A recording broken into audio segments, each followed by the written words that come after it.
안녕하세요. 오늘은 홍관희 노무사님을 모시고 해고에 관해서 알아보도록 하겠습니다. 저는 비정규직지원센터에서 근무하고 있는 홍경숙입니다. 노무사님, 네, 안녕하세요. 네, 반갑습니다. 민주노총 법률원 광주사무소 홍관희 노무사라고 합니다. 노무사님, 오늘은 네. 해고에 대해서 이야기를 해보려고 하는데요. 네.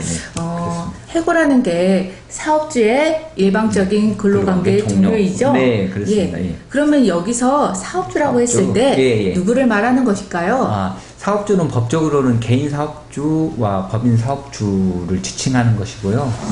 그러나 일반적으로 저희들이 이제 해고 통보, 아까 말씀드렸던 사업주의 일방적 의사표시로서 근로관계를 종료시킨다고 했는데, 이런 일방적인 의사표시를 하는 사람이 이렇게 사장만은 아니고요. 사장의 지시를 받은 관리자, 사용자라고 하죠. 사용자에 의해서도 해고 통보는 가능합니다. 그러면 직장 상사인 김 부장님이 네. 너 내일부터 나오지 마 라고 했을 때 그 다음날 출근하지 않으면 어떻게 되는 건가요? 이런 상황이 상당히 이제 주의를 요하는 거죠. 왜냐하면 해고는 그 절차가 있기 때문에 사용자가 해고 절차도 지켰는지도 중요하게 됩니다. 네. 그런데 이제 나오지 마라고 했을 때 이게 자칫 노동자가 그 사업주의 그 일방적 의사표시를 받아들인 것처럼 해석할 수 있는, 혹은 그것은 중요하지 않고 어떻게 보면 노동자가 나 여기 회사를 그만 나오겠다라는 의사표시로 이해될 수 있는 여지가 있기 때문에 이런 경우는 이제 사직에 해당이 된다고 할 수가 있는데요. 이것을 좀 조심해야 되기 때문에 오늘 이 자리에서 해고란 어떤 의미인지를 잘 알아두시는 게 중요할 것 같습니다. 예, 그럼 해고는 일방적 의사표시라는 네, 의미인데요. 일방적 의사표시. 그렇죠. 그러면 사업주와 노동자가 합의를 하게 된다면 그건 일방적이지 않으므로 그렇죠. 해고가 아니라고 할 수 있겠네요. 네, 그렇죠. 그러니까 일방적 의사표시는 아까 말했던 것처럼 이게 김 부장이 너 내일 나오지 마 라고 하는 것만 넣고 보면 관리자가 일방적으로 나오지 마라는 이야기를 한 거잖아요. 네. 여기만 넣고 보면 이게 이제 일방적 의사표시로서 해고인데, 직장을 그만두는 것, 그러니까 근로관계가 끝난다라는 그 상황은 이런 해고뿐만이 아니라 노동자가 그만둘 수도 있는 거고, 그다음 노동자하고 사업주가 우리 서로 이 직장 그만두기로 하자라고 합의할 수도 있고 그러는 거거든요. 네. 그래서 지금 말씀하시는 것처럼 사업주와 노동자가 합의를 했다. 일방적이지 않는 상호 쌍방의 합의에 의하여 근로관계가 종료됐다라고 하면 해고가 아닌 거죠. 예, 그러면 그 해고는 근로관계의 종료라고 했는데요. 네, 그럼 그렇습니다. 근로관계가 종료된다는 것은 무엇을 의미하는 건가요? 그러니까 근로관계가 종료된다고 하는 것은 노동자가 일반적으로 직장 생활을 시작하게 되면 먼저 근로계약서를 쓰게 되잖아요. 네, 그렇죠. 그 근로계약서에는 여러 가지 근로계약의 내용들이 있습니다. 직장 생활을 하면서 노동력을 제공했으니까 임금은 얼마를 받는다.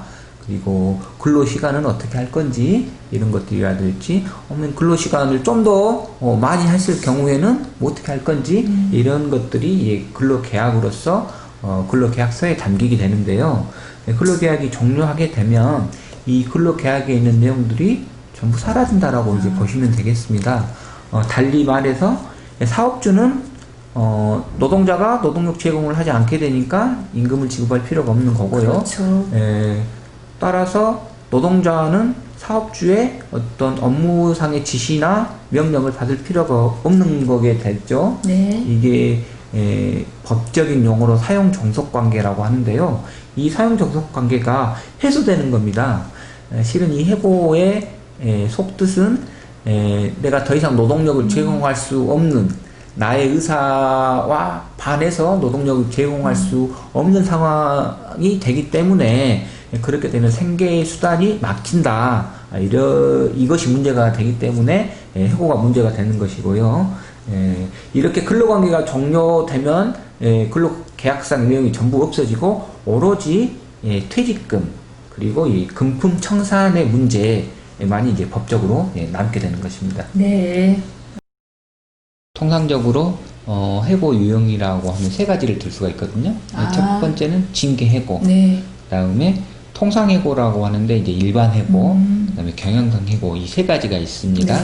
네. 우리나라 근로기준법에 규정되고 있는 해고는 이러이러한 것은 해고다라고 규정되어 있는 것은 아니고 징계 해고, 그러니까 징계의 일환으로 해고가 규정되어 있다라고 네. 이해하시면 될 것 같습니다. 그런데 이 징계 해고를 말씀드리기 전에 우리가 이해해야 될 게 사용 종속 관계라는 것이 이제 있는 것이거든요. 네. 아까 좀 전에 말씀드렸던 것처럼 해고가 발생을 하면 뭐가 남느냐? 노동자는 사용 종속 관계에서 탈피한다라고 네. 얼핏 말씀을 드렸던 것 같은데요.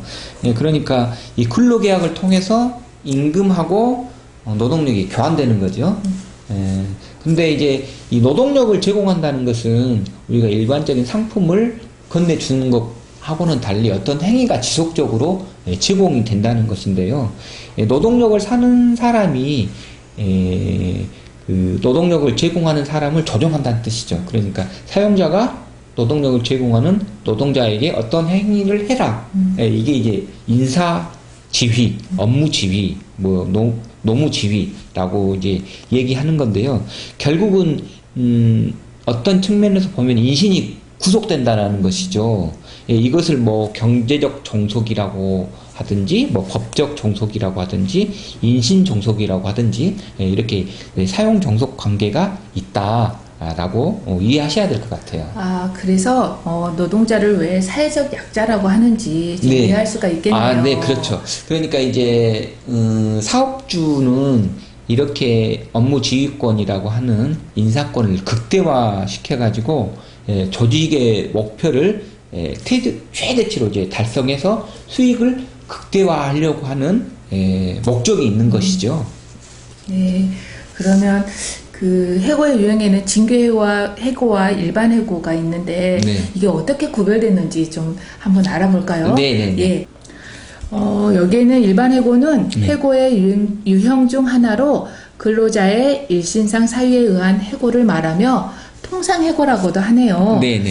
일신상의 사유란 근로자에게 근로계약상 정당히 요구되는 업무들을 제대로 수행할 수 없을 정도의 사정이 발생한 경우를 말하고 있습니다. 네네. 예를 들면 저성과자에 대한 해고를 하면 어떻게 될까요? 그러니까 저성과자를 어떻게 지금 이해하시고 계신가요? 회사의 그 목표치에 도달하지 못한 분을 저성과자라고 하나요? 그렇게 볼 수도 있죠. 그러니까 좀 전에 말씀하셨던 일신상의 사유를 근로계약상 정당히 요구되는 업무를 제대로 수행할 수 없을 정도라고 했는데 이걸 어떻게 해석하느냐에 따라서 지금 말한 저성과자도 해고할 수 있다. 이제 이렇게 되는 건데 만약에 이게 법률로 규정이 된다. 아까 징계의 일환으로 징계해고가 규정이 됐는데 일반 해고를 법률로 규정해 버렸을 때는 어떤 측면에서 보면 저성과자도 해고가 될 수 있다. 물론 근로계약상에 내가 성과를 내지 못하면 나는 회사를 그만두겠다. 이렇게 하지 않는 한은 저성과자라고 어떻게 보기는 어렵은데 또 이게 일반 해고로서 일신상 사유라는 것들을 규정을 해놓으면 이 일신상 사유 안에 정당히 요구되는 업무를 제대로 수행하지 못했네? 성과가 좋지 않네? 이렇게 연결이 되기 때문에 굉장히 위험한 거죠. 이게 현행법으로는 근로기준법 23조에 근거해서 정당성 다툼을 하게 되는데요. 박근혜 정부 시절에 저성과자에 대한 합법적 해고제도를 도입하려고 하는 시도가 있었습니다. 결국에는 실패했는데요. 이게 바로 대표적으로 일반 해고를 도입한 사례인데 이럴 경우에는 해고가 남발될 수도 있고 그렇죠. 이럴수록 노동자의 경제적 지위가 불안해지는 거고요. 오히려 이제 사용자의 우월적 지위를 더 확고히 해주는 꼴이 된다고 볼 수 있습니다. 그래서 일반 해고를 법적으로 규정하는 것은 절대 있어서는 안 될 일이다라고 하는 거고요. 마지막으로 이제 경영상 해고를 말씀을 드리면은 기업이 도산하면 어쨌든 뭐 노선관계 자체가 없어지는 그런 측면에서 경영상 해고는 더 이상 사업 운영이 어려운 경제적인 위기에 처해 있을 때 해고가 된다라고 하는 건데 1998년도 그러니까 97년 IMF 사태를 거치고 나서 경영상 해고 제도 그리고 파견법이 도입이 되게 됐습니다. 그 이후로 비정규직이 상당히 확대됐다라고 이제 보고 있는데요. 더 들어가 보면 실은 이때부터 공기업이 민영화 된다든지 그리고 이제 쌍용차의 경영 위기가 바로 이제 구조조정, 정리해고로 이어졌는데 그것은 결국엔 또 국가폭력에 의한 해고가 이루어졌다라고 얘기하는데 경영상 해고가 이런 의미가 있다라고 이해하시면 되겠습니다. 네.